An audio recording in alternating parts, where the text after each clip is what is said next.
Welcome to episode 144. And if HR tasks keep landing on your desk or you feel like you're living in a land of fighting fires on the people front, you may have started to wonder about outsourced HR. So today I'm going to discuss what HR outsourcing really looks like for small and medium-sized businesses in Australia, when to consider it, the real benefits that are beyond the cost, and also the pitfalls that you can avoid so that you can keep your culture strong as you grow. And today I'm going to take us through 7 areas. So the first is that definition of what HR outsourcing actually is. The second is signals that show up that it might be time to bring in some help. The third is those benefits that go beyond saving money. 4 is those common pitfalls. 5, how to choose the right HR consultants and model for your business. 6, a simple 90-day plan so you can get value fast. And finally, some quick FAQs and an action checklist. So starting with what HR outsourcing actually is. The definition really is just you're engaging external HR consultants to handle some or all of your people work so that you don't need a full internal team. So you're buying outcomes and access to experience rather than a permanent headcount. It can be ongoing HR support services each month, like fractional HR or a retainer type service with on-demand hours, or it could be a scope-based project where you want to set up some solid HR foundations or get some projects done. And for SMEs, it usually covers 5 areas. One is always starting with that ground level foundations. We've got to look at compliance. So, reviewing employment contracts, award coverage, classifications, looking at the core policies and procedures, things like leave and conduct and performance and flexible work and WHS. Getting in place some templates for letters, things like warning letters, probation letters, termination letters, recruitment letters. And also advice when things get tricky so that you're not just going into Google or ChatGPT or sometimes even worse, paying lawyers. I love lawyers, but when we're paying lawyers for basic advice, it can escalate things quite quickly where perhaps we don't need to. And obviously, we could also be paying a premium for that. So, and in that point, there is a line between general HR advice and legal advice. So, a good HR partner will explain that line and also collaborate with employment lawyers when needed, because the aim is to prevent issues by getting the basics right and coaching managers in day-to-day leadership. And then once you've got those foundations in place, then you can start looking at, if I use our find, grow, keep methodology, looking at that find component. So what's our employer brand? What's our recruitment look like? How do we onboard?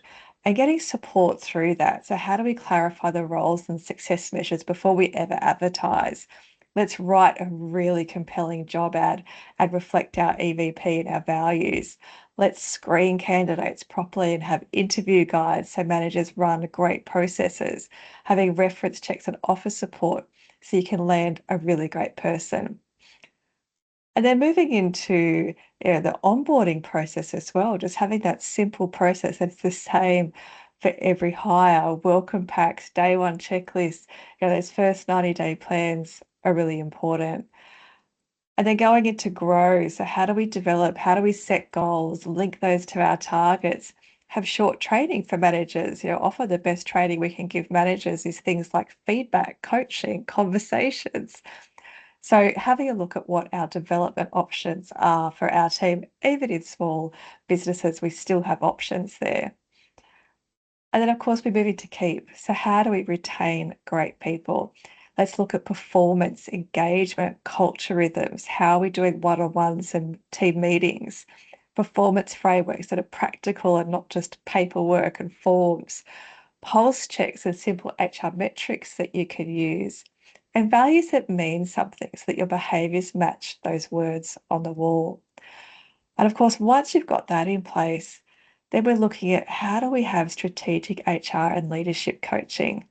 So having quarterly planning linked to our business goals, supporting through change and restructures or growth, a sounding board for the owner or the leadership team, and then that ongoing HR support services that flex as you scale. So when do we consider outsourcing HR? I often say that, in my experience, owners feel the pain before they can name it. So, there are some signals when HR is moving from nice to have to necessary. One of those is that your leaders become accidental HR managers. So it's stealing time from sales, operations, and customers. You could be worried about compliance. You're not really confident in your contracts or your award classifications or your pay. Perhaps growth is happening, but onboarding is inconsistent and your new hires are learning by guessing. It could be the same people issues just keep repeating and you're just relying on a bit of common sense rather than having clear processes. Perhaps your turnover is creeping up and exit reasons sound reasonable. Oh, well, that person needed to move interstate or develop further, but you're kind of going, well, but why are we losing so many people? Could be that managers are avoiding performance conversations, so those small issues are becoming big ones. Or maybe you're about to scale with new products and services or a new location or a larger team, and you want those guardrails in place. So, if two or more of those resonate, HR outsourcing is usually more efficient and less risky than adding a full-time role that you're not ready to manage. And it also gives you access to that senior capability that would be out of reach if you just went for a single hire. Because the benefits really go beyond cost. So most owners first look at HR consulting to cut costs because saving money can be a result versus a full-time hire. But there are also other benefits. You get time back for leaders. Every hour that someone spends rewriting a contract or chasing a policy is an hour they're not spending on customers or revenue or product. Outsourced HR can give you that time back, and that helps to focus and reduce context switching, which is also quite exhausting. Outsourced HR also helps you to reduce risk. So where policies are clear, contracts are current, processes are used consistently, you're lowering the chance of one of those really messy issues. We're still dealing with humans. We're all people. Surprises will happen, but you will be better prepared and more able to act with confidence. And of course, access to experience when you are doing HR outsourcing and that on-demand HR services, you get that senior capability without the full-time cost, but you also get perspective because consultants will see patterns across industries and bring tools with them that have already been tested. You get better employee experience because your people want clarity and feedback and a sense that the basics are handled well. Your small things like having a tidy onboarding process and performance rhythms can make a really big difference. And when the experience improves, then retention follows. And of course, flexibility because you can dial support up during growth or down during quieter seasons. And that's valuable for seasonal businesses, but also for owners who want to test and learn before committing to a bigger people function. And of course, focusing on culture. HR outsourcing does not push culture to the side, but done well, it protects culture because it gives your managers the confidence and tools to lead in line with your values. Now, if they're all the benefits, what are the common pitfalls and how do we avoid them? So, there are businesses that tell me they've had mixed experiences, and it usually comes down to fit and clarity. So, the first pitfall is a provider that is not built for small or medium-sized businesses, which means that you end up with generic advice, a ticketing system, a call center. It all feels very distant. So, this is why it's important to ask for examples of who they work with that are similar size to your business and understand if you have a dedicated HR partner working with you or is it a call center. Pitfall number two is that unclear scope and slow response. So, you think that you're getting hands-on support. They think that they're only providing templates. So that scope is really important. And the way that you can work that out is just list your top 10 reoccurring tasks. Decide how urgent issues are handled and what the first quarter priorities are. Pitfall three is treating HR like it's another admin function. If you're only asking for documents, you're going to miss the coaching that actually changes outcomes. So invite your HR partner to leadership check-ins, share context so they can be proactive rather than reactive. Pitfall 4 is no internal ownership. So managers still own their people. HR supports them to do that really well. So clarify the decisions, who approves offers, which issues are escalated, what can a manager handle with a script and a template. Pitfall 5, change without communication. So new policies or processes can feel like red tape if people don't understand why they're in place. So we've got to explain the shift in plain language and connect it to values and connect it to them and them having a better employee experience. Okay, so how do we choose the right HR partner and model? There are many HR consulting companies with many different models. Simple way to choose is to start with your goals. What are the 3 outcomes that you want in the next 90 days? So for most SMEs, it's compliance, onboarding, and managers being supported.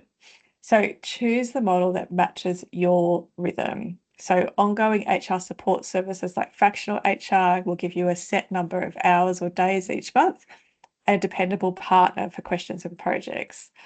On-demand HR services is more of a retainer model where you have hours available each month and you can use them as needed. And project-based HR consulting is best for specific outcomes like creation of your employer brand or a leadership workshop series. So look for that SME proof and ask for 2 short stories of where that firm has helped businesses with under 100 people. How did they measure success? What did month 1 look like? What did the owner or the general manager say at the end? And check how you're going to work together. Who's your point of contact? How will you communicate? What's the usual response time?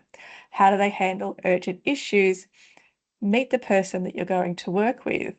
You want someone who is calm and practical and willing to speak plainly, and they should be comfortable coaching managers and speaking with your leadership team. So when you start, ask for a simple plan. You want to work together on a 1-page 90-day plan with 3 priorities so you're both clear on what success looks like and who does what when. So the simple 90-day plan to get value fast, and you can use this with any HR consultants you choose, including us at Amplify HR. This one follows our Find, Grow, Keep methodology. So month 1, foundations and quick wins. So you want to kick off and you want to get your priorities done. So confirm your most common reoccurring HR tasks, clarify those decisions, who does the decisions in terms of your managers, your HR partner, your leaders, agree how urgent issues are handled, and get that compliance part done. So compliance is reviewing contracts, award coverage and classifications, identifying gaps, prioritizing fixes, and refreshing essential policies in plain language. You want quick win communication, so announce to your team what's changing and why. You might have a shared inbox for HR questions. You might start to think about what short manager sessions on feedback and conversations you can book in.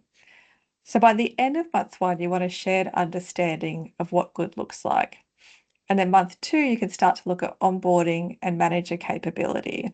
So, onboarding, mapping that ideal 90 days for new hires, creating checklists and templates, having value-based welcome and simple compliance steps.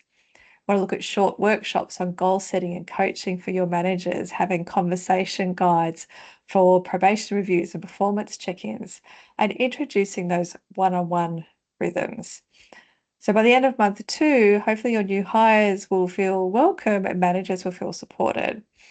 And then month 3, start looking at performance rhythms and culture anchors. So what's our lightweight performance framework with goals? How do we have pulse checks or engagement surveys? Are there metrics that we can track? And are there behaviours that matter most to us that we can build into our hiring, onboarding, and recognition processes? So by the end of month 3, you should see clearer expectations, more consistent conversations, and fewer surprises. Now, the money question and ROI thinking. How should a small business think about the cost of HR outsourcing? And, look, it is a cost when you look at things like marketing or sales. It's a little bit easier to tie that to revenue. So the way to think about HR is rather than as a cost, you think about it in terms of value. So a quick way to assess it is to add up the hours that owners and managers currently spend on HR tasks each month and include that switching cost of stopping work to solve the people issues.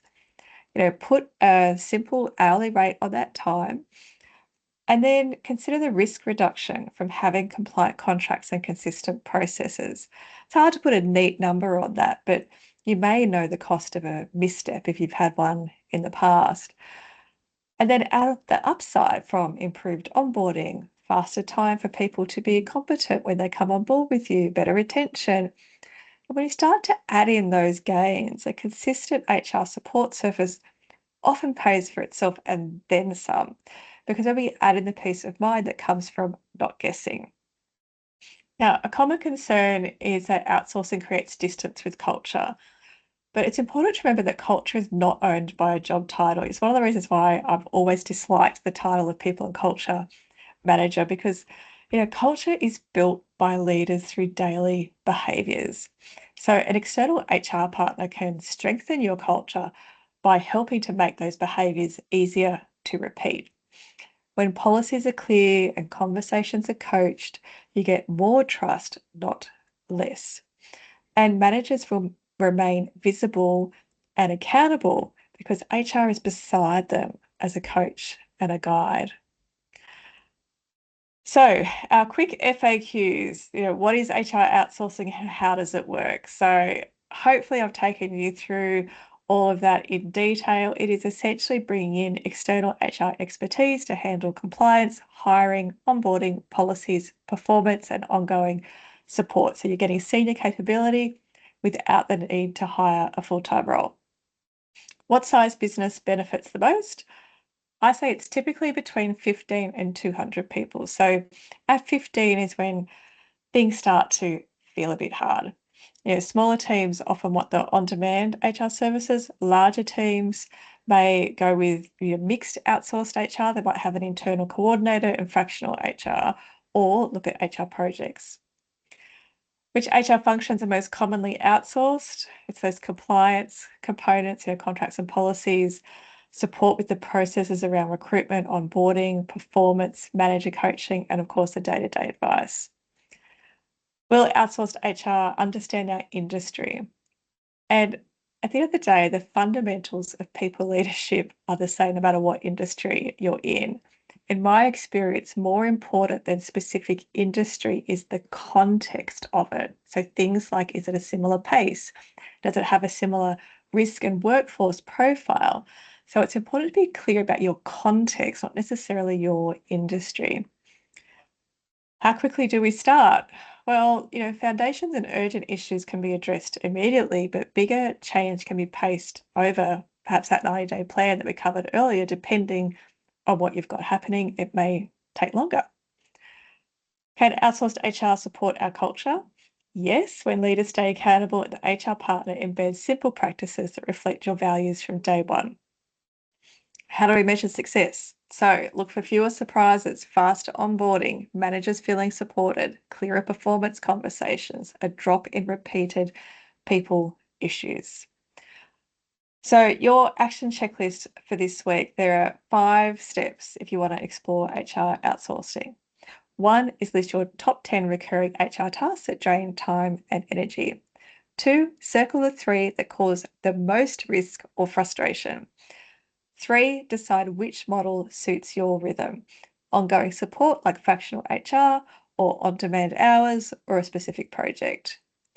4, write your 90-day outcomes. Is it compliance? Is it onboarding? Is it better manager conversations? They're all a great start.